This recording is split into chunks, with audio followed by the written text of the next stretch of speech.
Et si la prochaine superpuissance agricole surgissait là où personne ne l'attend? Imaginez, alors que les récoltes américaines s'épuisent, que les rendements s'effritent et que la guerre commerciale ronge la confiance, un bouleversement discret s'enracine au cœur du Burkina Faso.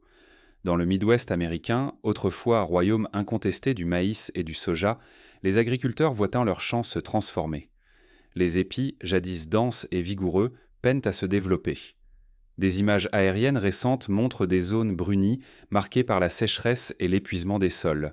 Les coûts des engrais et des pesticides flambent, les dettes s'accumulent et des voix s'élèvent. Le modèle qui a fait notre puissance vacille. Tandis que les géants occidentaux des OGM surveillant nerveusement les marchés, le Burkina Faso met en œuvre, presque en secret, un plan d'exportation de graines indigènes d'une valeur de 950 millions de dollars.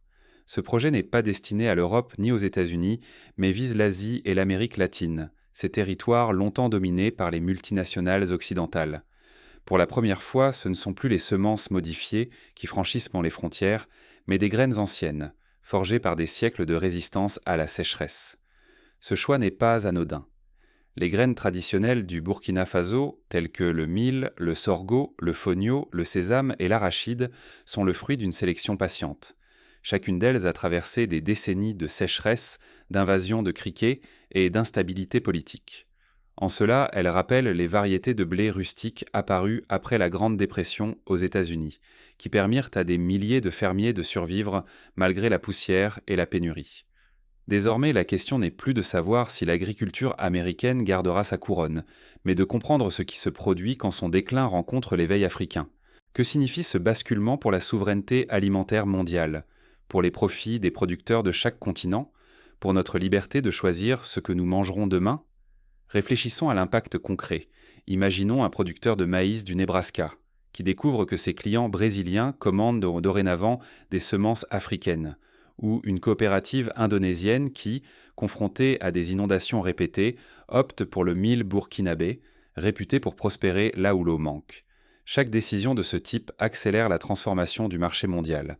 Ignorer cette mutation, c'est risquer de manquer une redistribution historique des cartes, dont les répercussions toucheront chaque pays, chaque consommateur, chaque investisseur. Là où l'on croyait le marché verrouillé par les brevets et la dépendance, la mémoire agricole du Burkina Faso réécrit les règles. La graine, porteuse de savoirs millénaires, devient une arme géopolitique aussi stratégique qu'une technologie de pointe. Mais pour comprendre l'ampleur de ce renversement, il faut d'abord plonger dans la mécanique du système agricole mondial tel qu'il fonctionnait jusqu'ici. Retour en arrière. Comment la domination agricole occidentale s'est-elle imposée et quelles failles ont ouvert la voie à ce nouvel acteur africain? Pendant des décennies, quelques entreprises détenaient les clés de l'alimentation mondiale. Leur nom, invisible aux yeux du public, mais présent sur chaque table, chaque champ. Basées en Amérique du Nord ou en Europe, ces multinationales imposaient leurs semences brevetées, génétiquement modifiées et protégées par la loi. Leur stratégie était implacable. Chaque graine vendue entraînait le paiement d'une redevance année après année. Les brevets interdisaient aux paysans de ressemer librement leurs récoltes. Des accords commerciaux verrouillaient les marchés, étouffant toute alternative locale. La dépendance n'était pas un accident mais un calcul précis, répété à l'échelle de la planète. Prenons l'exemple du coton transgénique introduit dans les années 90 au Burkina Faso même. Au début, la promesse semblait alléchante. Des rendements supérieurs, moins de parasites. Mais dès la troisième récolte, de nombreux agriculteurs réalisèrent qu'ils ne pouvaient plus utiliser leurs propres graines. Chaque saison, il fallait les racheter. C'est ainsi que, d'un bout à l'autre du globe, des millions de producteurs se retrouvèrent pieds et poings liés. Dans ce système, les pays en développement devenaient de simples clients. Ils achetaient, subissaient et voyaient accroître la valeur, innovation, sélection, même propriété intellectuelle siphonnée ailleurs. Leur souveraineté alimentaire se réduisait à une fiction, tandis que les profits, eux, s'envolaient vers l'Occident. Ce modèle semblait inébranlable. Il générait des milliards et dictait les règles. Pourtant, il reposait sur une faille cachée. La monoculture mondiale, fragile face à l'imprévu. Un parasite inédit, une sécheresse ou une crise logistique pouvaient tout faire basculer. Sous la surface, une dépendance silencieuse progressait. Partout. Regardons l'histoire. Lors de la crise alimentaire mondiale de 2008, la flambée des prix du riz, du blé et du maïs a provoqué des émeutes dans 23 pays, du Mexique à l'Égypte. Pourquoi? parce que la moindre rupture dans le système global exposait la vulnérabilité de tous. Les pays qui n'avaient pas de semences adaptées localement ont payé le prix fort, parfois jusqu'à la famine. Pour la plupart des nations, l'indépendance alimentaire restait un rêve hors de portée. Être prisonnier de ce système, c'était accepter que d'autres décident de ce que vous pouviez semer, récolter, manger. Mais à Ouagadougou, un document inattendu allait tout bouleverser, la proposition du corridor d'exportation de semences patrimoine. Ce texte, signé dans l'anonymat d'un bureau ministériel, allait ouvrir une brèche dans l'ordre établi. Pour la première fois, un pays africain posait les bases d'un contre-modèle agricole. Ce que personne n'avait anticipé, la révolte silencieuse des semences ancestrales. À peine l'annonce officielle publiée, un effet domino s'enclenche. En moins d'un mois, l'Indonésie, le Brésil, le Mexique et beaucoup d'autres concluent des accords massifs avec le Burkina Faso pour acquérir ces semences robustes. Les contrats se succèdent, reléguant les anciens fournisseurs occidentaux à l'arrière-plan. Dans les coulisses, les négociateurs burkinabés font valoir un argument imparable, la résilience. Là où les variétés OGM nécessitent des intrants coûteux et beaucoup d'eau, les semences burkinabées s'accommodent de la pauvreté des sols et des pluies irrégulières. Au Vietnam, par exemple, les importations de mil du Burkina Faso sont désormais testées dans les rizières du delta du Mékong, où la salinité croissante menace la production locale.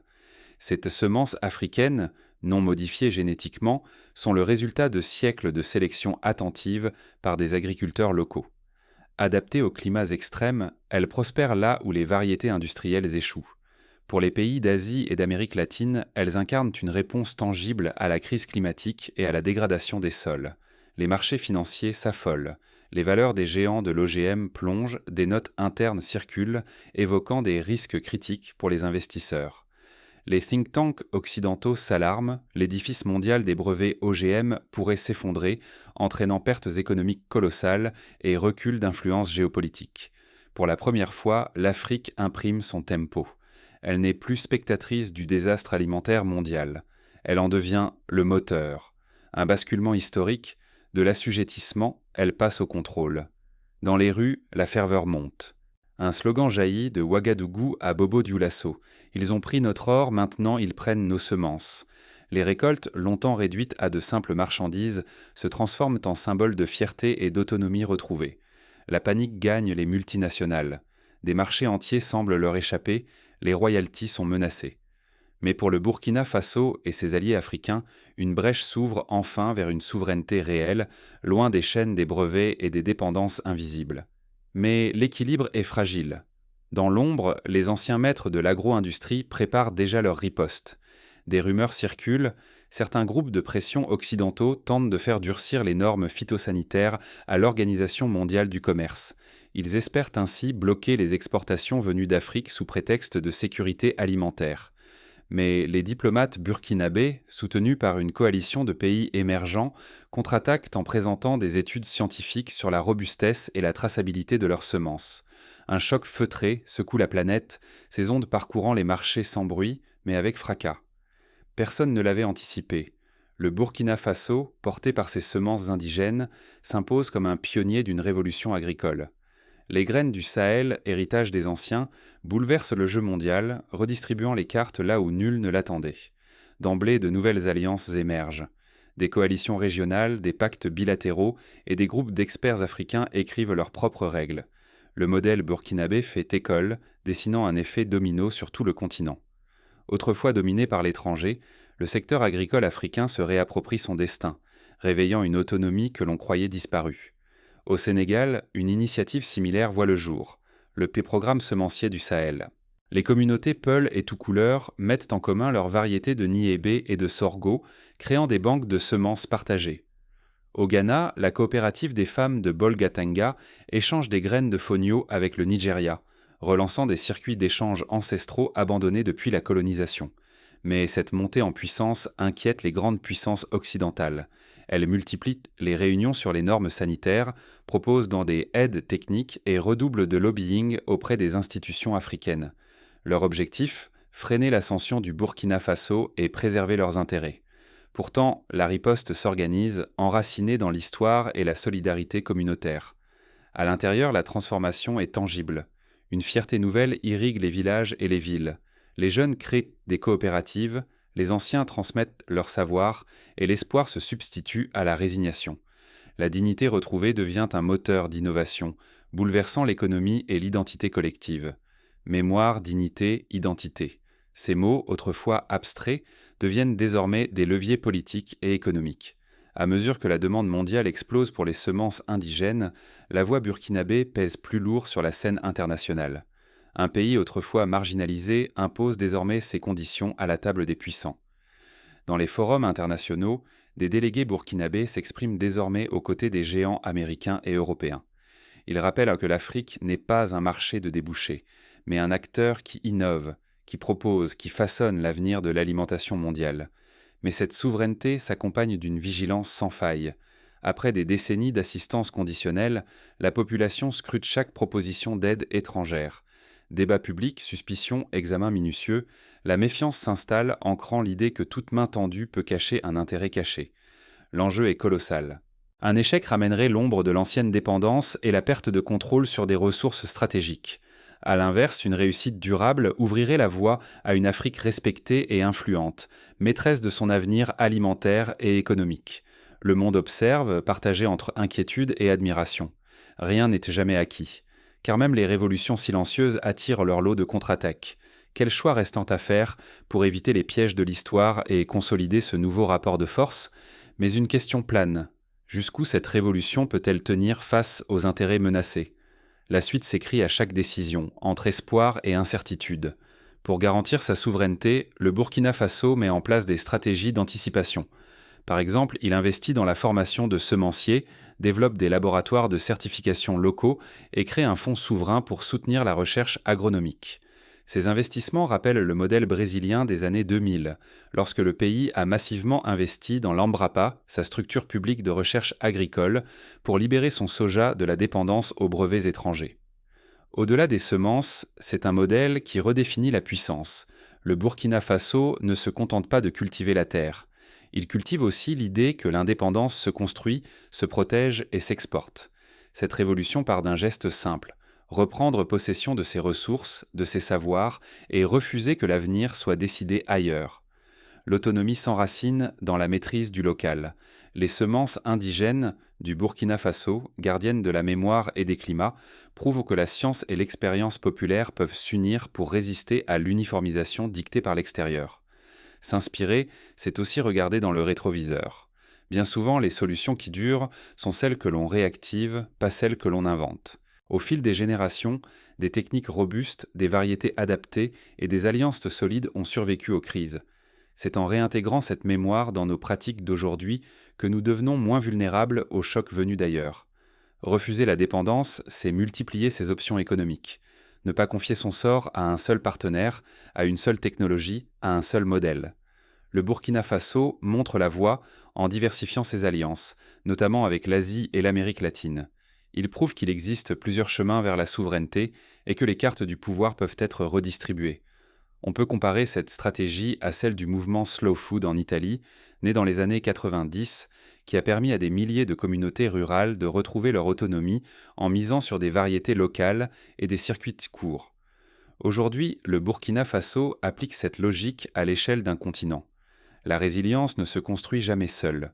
La solidarité entre régions, filières et producteurs accélère la capacité d'agir, d'innover et de négocier, même face à des géants longtemps jugés inaccessibles. Ce réseau d'alliances locales et régionales devient le véritable levier pour influencer le nouvel ordre agricole. Mais pour durer, il faut investir. Dans la formation, dans des infrastructures adaptées et surtout dans la protection juridique des innovations locales. Ce sont ces choix stratégiques qui transforment une réussite isolée en révolution durable et qui garantissent que la valeur reste dans les mains de ceux qui l'ont créée. Prenons l'exemple du Mali voisin qui vient de lancer une université dédiée aux savoirs agricoles endogènes où l'on enseigne aussi bien la génétique moderne que les techniques de conservation traditionnelles. Ou celui de la Côte d'Ivoire qui a créé un fonds d'appui aux coopératives pour la certification bio des semences locales, séduisant ainsi de nouveaux marchés européens. Ce bouleversement n'est pas réservé au Burkina Faso. Il pose à chacun une question. Allons-nous rester spectateurs ou choisir d'être acteurs de cette nouvelle ère, ici et maintenant ? Face à cette révolution silencieuse, quelle sera votre place? Le changement s'amplifie. La vague burkinabé atteint déjà de nouveaux continents, défiant les prévisions et forçant les géants de l'agro-industrie à revoir leurs copies. Le monde agricole a basculé. Qui prendra la plume pour écrire la suite? Nous sommes à l'aube d'une nouvelle ère. Le sursaut venu des semences indigènes du Burkina Faso n'est pas une simple victoire contre les géants occidentaux. Il s'agit d'un véritable séisme dont les répercussions continueront de se propager bien au-delà du continent africain, affectant le quotidien de milliards d'êtres humains. Pendant des décennies, les OGM et la logique des brevets ont imposé leurs lois, maintenant producteurs et consommateurs dans une dépendance subtile. Mais en quelques mois, le Burkina Faso a prouvé qu'une mémoire endormie dans chaque graine pouvait ébranler cet édifice, bouleverser les règles et remettre la souveraineté agricole entre les mains de ceux qui la cultivent. Désormais, il ne s'agit plus seulement de commerce ou de technique. Ce qui se joue, c'est la capacité d'un continent à briser le récit dominant, montrer que l'innovation peut aussi naître dans la transmission silencieuse, de main en main, de génération en génération. Fermer les yeux sur ce tournant, c'est accepter d'être balayé par la prochaine vague de dépendance. Les anciens maîtres du marché sentent leur modèle s'effriter, leur influence s'amenuiser. Mais pour le Burkina Faso et pour ceux qui oseront suivre le mouvement, voici une opportunité unique de bâtir une souveraineté alimentaire sur un patrimoine vivant et partagé. Et vous, face à ce renversement, resterez-vous simple témoin? Ou déciderez-vous de participer à l'écriture d'un nouvel ordre alimentaire mondial? Chaque choix compte, du champ à l'assiette. Soutenir, questionner, ignorer, à chacun la responsabilité d'inventer la suite. La prochaine vague de changement ne s'annoncera pas. Elle adviendra dans les champs, sur les marchés, jusque dans nos foyers. Ce chapitre se referme à peine que l'histoire recommence. La souveraineté alimentaire africaine pose la question à tous. Qui aura le courage d'imaginer la suite?